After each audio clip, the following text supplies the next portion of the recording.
เอาพี่น้องเนาะอ่าปลูกหลายอยู่บ่น้องน้อะไรลายเนี่ยเดียวำพอได้นะพอได้แก้พอได้ปัญหาเนาะเลยพอได้อยู่คือเขากินพอได้ซื้อเขาวกินเนาะอยู่อืมอีกบ่โดนนี่ก็ได้ไปนำเข้าวแล้วนี่เนาะอยู่นำเข้าวพี่น้องเบิดเดือนนี้แหละนี่เดือนหกเข้ามานี่ฝนตกกับเพิ่นก็ลงมือแล้วเนาะบ่ว่าสิอยู่ไสแล้วบ่ว่าสิอยู่ลาวลุ่มลาวเทิงแล้วเริ่มไถหุดหน้าแล้วโอ้ยฮอดไวเลยวันเวลาพี่น้องเนาะ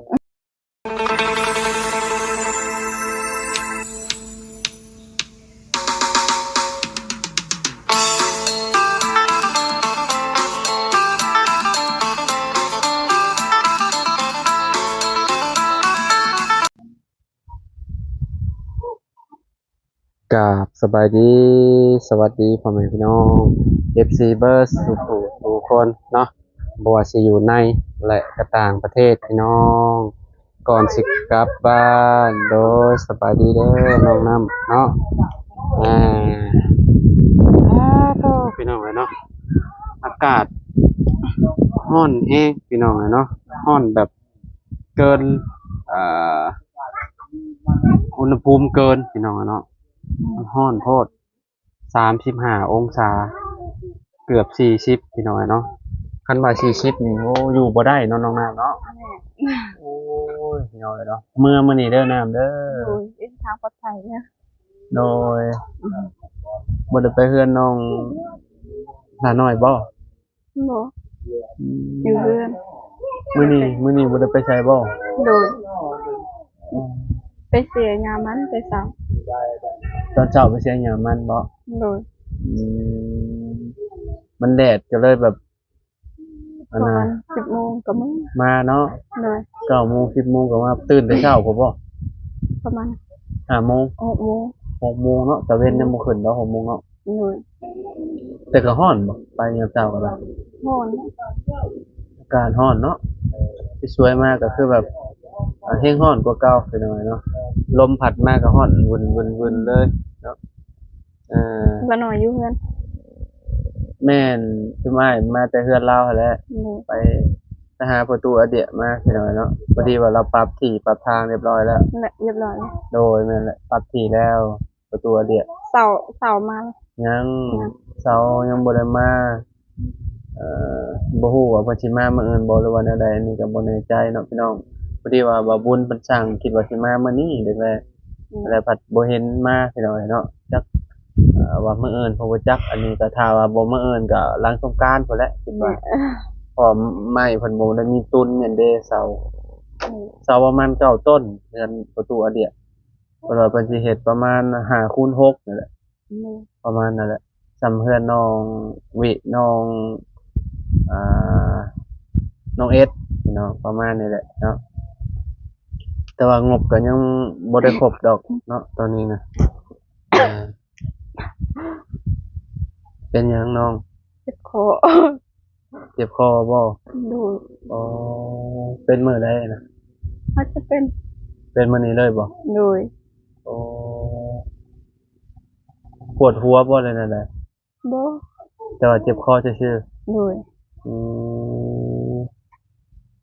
มมันกำลังเริ่มเนาะนะ กำลังเริ่มเจ็บคอก่อนพี่น้องเนาะ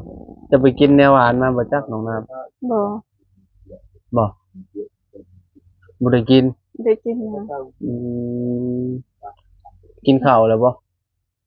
ยังหักไปกินข้าวเปล่าหาก็กินข้าวเช้าโดยกินข้าวเช้าตอนจักโมงประมาณ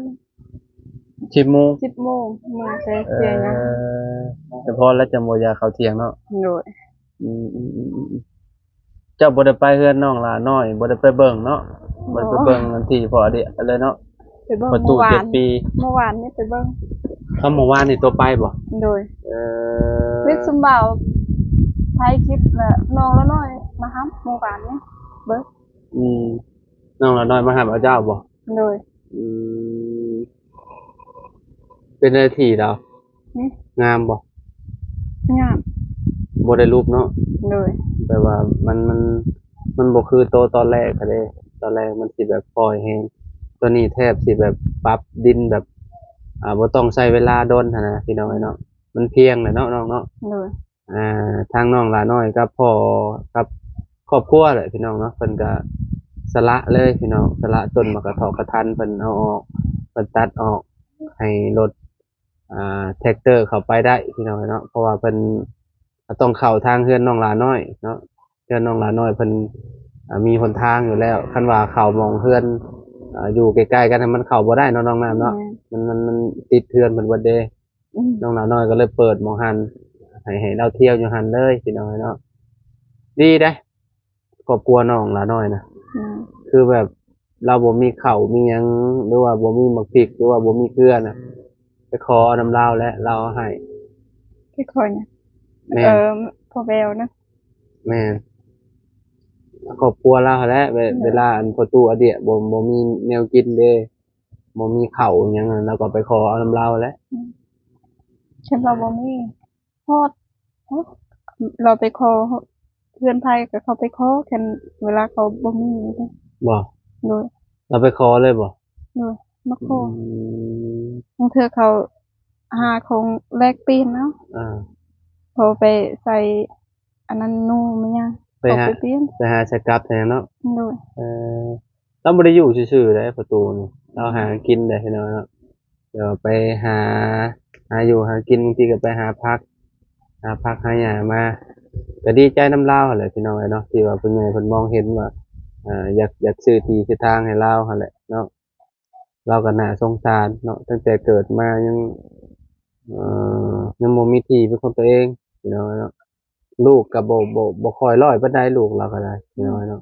แต่ละคนเนาะ โดย เว้าภาษาลาวก็บ่ค่อยได้บ่เป็นน่ะนะพี่น้องเมียก็บ่เป็นผัวก็บ่เป็นปานใดพี่น้องเราก็ได้ คล้ายๆพวก แต่ว่าเราก็สื่อสารได้อยู่เนาะน้องน้ำเนาะ แม่ ยังสามารถร่วมกับชุมเฮาได้อยู่บางคำเราก็เว้าผิดเพี้ยนแน่พี่น้องเนาะ ก็จะคือกัน ฮะ ก็จะคือกันเพื่อนผู้เพื่อนนี้ เจ้าก็คือกันบ่ เนาะ บ่เจ้ายังเก่งกว่าเราอยู่ข่อยว่าเพราะว่าเจ้ายังสื่อสารได้อยู่ขนาดว่าเจ้าบ่ได้เข้าโรงเรียนเนี่ย เคยเป็นบ่ได้หลาย บ่ได้หลาย เนาะ จะไปอยู่กับสาวเฮงกับสาวเฮงน้องหลานน้อยก็มีแต่เว่าภาษาอันบ้านตัวเองแล้วเนาะ แม่ เอ่อแบบได้เจ้าคือได้ภาษาลาวแต่เจ้าไปลมไปพูดคุยกับไผ บ่ได้บอก เจ้าเฮียนด้วยตัวเองบ่แล้วนะ แบบทีมงานมาตลอดทุกมื้อ ก็เลยซึมซับเอาเนาะ โดยตอนนั้นก็บ่ฮู้คือกัน ตอนแรกๆอะบ่ได้ฮู้เลยบ่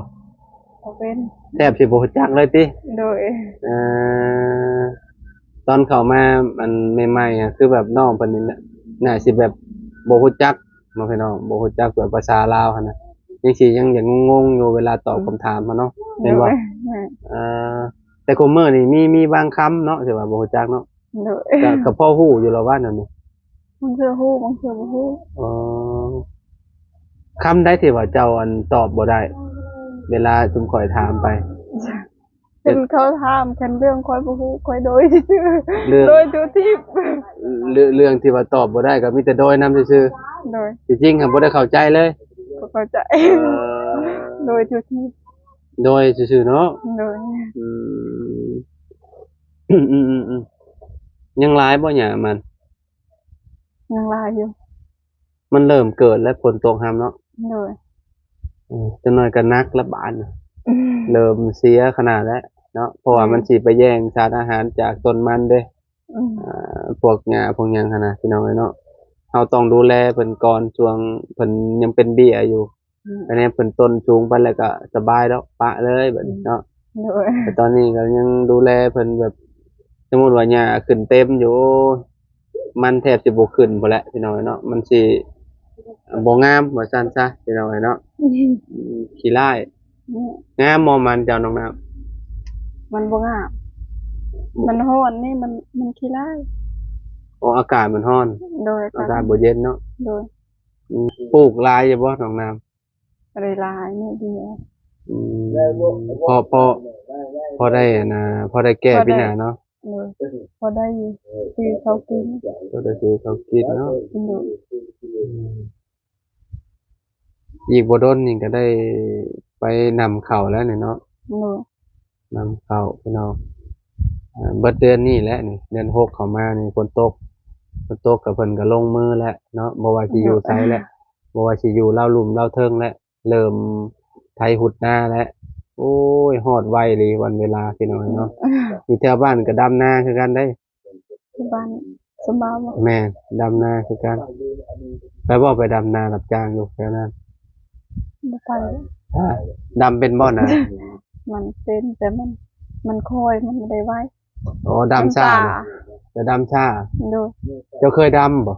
เคยดำเนี่ย ดำนาไผ ไปรับจ้างเขา รับจ้างอยู่ใช่ แถวมันดง อยู่บันดง เลย โอ้อยู่บันดงนี่เพิ่นมีให้มีหน้าบ่ เขาไม่ อืม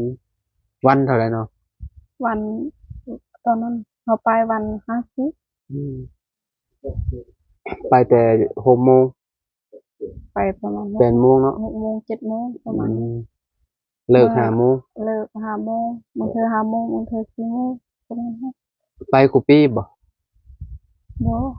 เต็มเขาจ้าง ปีกายนี่ไปบ่ปีกาย บ่ได้ไป คันว่าเขาเจ้าบ่มาหาก็บ่ได้ไปเนาะ เลย อันนี้ต้องคนที่ว่าเขาเจ้าสิจ้างเขาเจ้ามาหาเอาไปแบบนั้นเนาะ เลย หกโลการับจ้างก็โลกบ่จ้ะโลกเป็นบ่เคยโลก บ่เคยล มัดก็บ่เป็น บ่เป็น บ่เป็นเนาะ โดย แล้วว่าเป็นใช่เนาะพี่น้องเอ้ยเนาะอยู่เขตชุมข่อยน่ะ มีแต่จ้าง มัดก้านี่มัดละ 2,000 มัดละ 2,000 กีบ เลย ไผโลกหลายได้หลาย ที่บ้านคอยเข็นเขาจ้างขอไล่เป็นหนึ่งแล้ว จ้างก็ดำนาน่ะวันละ150,000วันละ150,000 160,000นี่แหละ วันเป็นหนึ่งตอนนั้นวัน50มันก็อยู่มันก็อยู่น้ำเงินเนาะ เลย เงินเฟ้อก็สิแพงแน่พี่น้องเนาะก็สิจ้างแพงแน่เนาะ เลย วันละ150,000บางคนก็200,000คนมีเงินเนาะก็เจ้าจ้างหลายนั่นน่ะเจ้าจ้างแพงน่ะคนบ่มีเงินก็เจ้าก็สิจ้างก็เจ้าก็บ่อยากไปอีก บ่เข้าไปมีแต่วันละแสนนะ อืม เขาไม่ได้ขึ้นนะ อืมหลายบ่อันที่เจ้าอันสิไปนำเข้า ไล่กันคุณ บ่สมมุติว่านำเข้าน่ะสิอันนั้นบ่สิวานคนมาบ่เลยนั่นน่ะสิแบบหาเอาแฮงบ่เอาคนมาซอยก่อนบ่ไปนำเข้าเจ้าของนี่แหละ ไปอันนั้นนำเขา แม่นำเข้าตัวเองน่ะไปหาคนมาซอยบ่ บ่ นำเอาเองเลย เลย โอ้7-8 คนแหละเนาะลูกเอาไปเบิดโลดแหล้วน้อยๆแน่ๆก็ไปเบิดโลด บ่ ฮะนำบ่เป็นบ่ เป็นกัน สักลูกไปเลยเนาะ เลย ใช้เวลาจักมื้อเนาะ ประมาณ จะมีโอกาสเดี๋ยวไปเบิ่งอยู่บนตอนเพิ่นนำเข้านำหยังพี่น้องเนาะอยากถ่ายให้พ่อแม่พี่น้องเบิ่ง สอง กัน มื้อ3 มื้อ 2 มื้อ3 มื้อนำแล้วบ่ อืม เอ่อช่วงนั้นก็ม่วนได้พี่น้องเนาะม่วนแล้วเพราะว่ามันเริ่มหน้าฝนน่ะหยังหน่อไม้หน่อมีนี่บ่อึดแล้วหาหน่อไม้มาขายแล้วนั่นน่ะเนาะ เลย หาหน่อไม้มาให้เด้อยามฝน เลยกันแบะหาสิไปหา อยากกินอยู่หน่อไม้ไผ่น่ะ เนี่ยละไม้ไล่ละไม้ไผ่ หน่อไม้ ละไม้ไล่แซ่บ หน่อไม้ไผ่บ่แซ่บใส่หน่อไม้ลาย เลย เจ้าก็มักกินหมอแกงหน่อไม้ มักอยู่ อ๋อมักอยู่เนาะ เลย คุมื้อนี่คือบ่เห็นอันเจ้ากินปานใดแต่เก่ากินตลอดเนาะ เลยเดี๋ยวนี้ละไม้มันไม่ได้ลา อ๋อถึงช่วงมันบ่หลายเนาะ โดยงามเดือน7เดือน8คนหลายเดือน8เดือน9 เอ่อเดือนนั้นพุ่นแหละจ้ะเนาะบรรยากาศอยู่บ้านน้องน้ำพี่น้องเนาะช่วงนี้ก็คือที่เห็นนั่นแหละมันก็เงียบเหงาแน่พี่น้องเพราะว่า เดินจานเราก็แล้วเด้เนาะอ่าห้องน้ำเราก็ยังอยู่ซื่อๆคือเก่าพี่น้องเนาะยังบ่มีงบมาพี่น้องเนาะงบค่าสร้างแล้วก็หัวส้วมโถส้วมมีแล้วบ่ ยัง ยังบ่มีบ่ โดย หัวส้วมมันยังบ่มีเนาะอืมสิได้ตั้งเทเลอร์อยู่แบบนี้แหละนี่มีแต่รอแต่เงินอันพ่อแม่หาแหล้ว โดย สมมุติว่าบ่มีอันค่าชุงค่าจ้างก็ได้เนาะพี่น้องเนาะทนลำบากอีกนี่แหละอย่ากินหลายเด้อบักม่วง กิน อยาก ม่วง กินหลายแล้ว กินมะม่วงหลายเข้าห้องน้ำเลยห้องน้ำบ่มีซ้ำแล่น ไปนอนอยู่ป่าเลย นอนอยู่ป่า แม่น ยุงบ่กัดเหรอ ยุงกัดก็อดเอาแล้ว ยามนี่ยุงแฮงหลายซ้ำ ยามนี้ยังเดือน5เดือน6เป็นหลายอยู่ แม่นบ่ แม่น เดือนฝนหมดแล้วเนาะ โดย ยามนี้ก็บ่ปานใดยามนี้มันยังมีลมอยู่นิดนึงแต่ว่าก็มีเด้ยามกลางคืนน่ะมันกัดอยู่เด้เนาะ มันมีแต่นั้นเวลา แต่ว่ามันก็บ่หลายพี่น้องเนาะมันก็ มีเล็กน้อย เพราะว่าน้ำยังบ่ได้ขังเด้ โดย คันว่าน้ำขังนี่ว่าจะไปนอนอยู่ป่าบ่ไหวดอก แม่นเธอมงเธอ ปวดท้องแล้วก็แล่นเข้าป่าจะใช้ป่าบัดนี้มันแปลนบ่แหละมีแต่ให้มันบ่แหละ พุ่น ฮะ พุ่นนางอยู่ มีบ่ยังมีอยู่บ่จงเมียนอยู่บ่ มันก็จงเมียนพุ่น โอ้ ยังก็มาทันถามอยู่พุ่น จงเมียนนี่เป็นป่าทายได้เนาะ แม่น คันว่าออกเบิดนี่เรียบร้อย เรียบร้อย บ่มีมันอยู่เนาะ แม่นเป็น โอ้ มันาวย ลำบากเด้พี่น้องเนาะลำบากอะไรเลยเฮ็ดให้ไอ้โมเมนต์อันบ่ได้เฮ็ดห้องน้ำห้องในนี่อยู่ในเฮือนนี่พี่น้องเนาะมีแต่แล่นเข้าป่าแต่ละ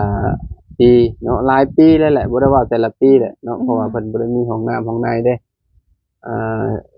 ตอนนี้น้องน้ำ22ปีแล้วเนาะ โดย เกิดมาจนได้อายุ22ปียังบ่มีห้องน้ำใช้ บ่มี มีห้องน้ำที่ใช้เป็นอยู่บ่ เป็นเด้อ เป็นอยู่บ่ โดย บางคนบ่กล้าเข้าได้บ่บ่เคยเข้าเด้เออบ่เข้าดอกของน้ำอะหาขี้อยู่พุ่นแหละ อยู่ป่าพุ่นเอ้ยพี่น้องเนาะคือน้องเอสยังบ่กล้าเข้าเลยกูมื้อนี่นะมีแต่พ่อแต่แม่เข้าเบาเลมโบก็ยังบ่เข้าในบ้านน้องวินะมีห้องน้ำแต่บ่เข้าป่าพุ่น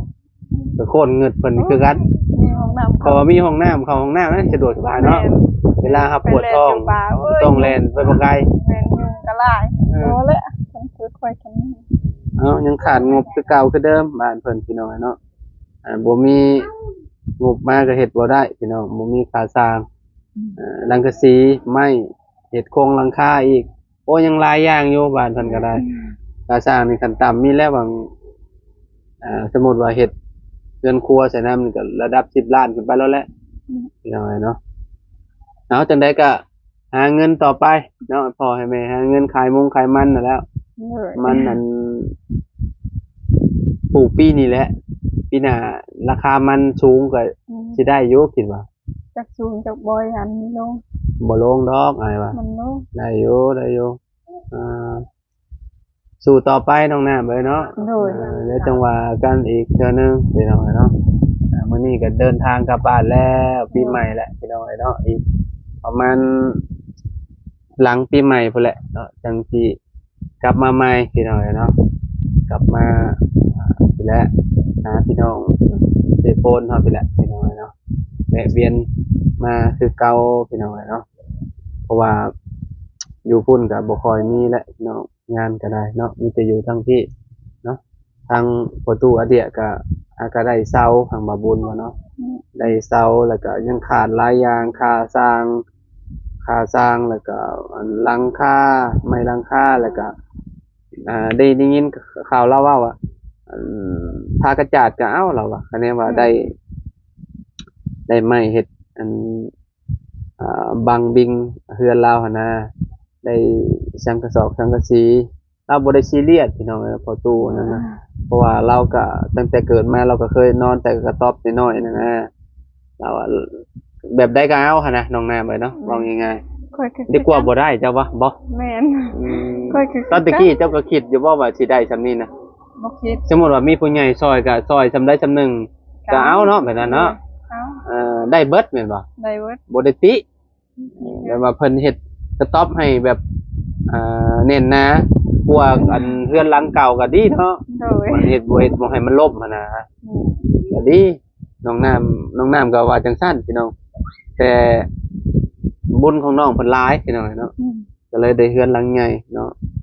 เพิ่นใหญ่เพิ่นเบิ่งแล้วก็โอ้ยอีตนสงสารน้องน้ำเด้เราอะเนาะเพราะว่าเพิ่น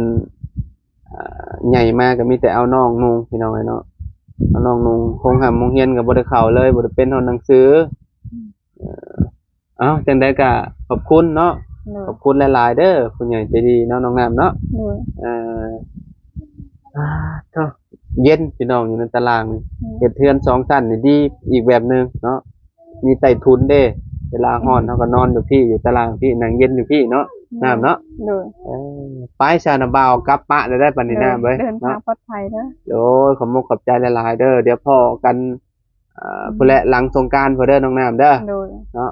เอาสบายดีเด้อน้องน้ำเด้อสบายดี FC ทุกๆคนเด้อพี่น้อง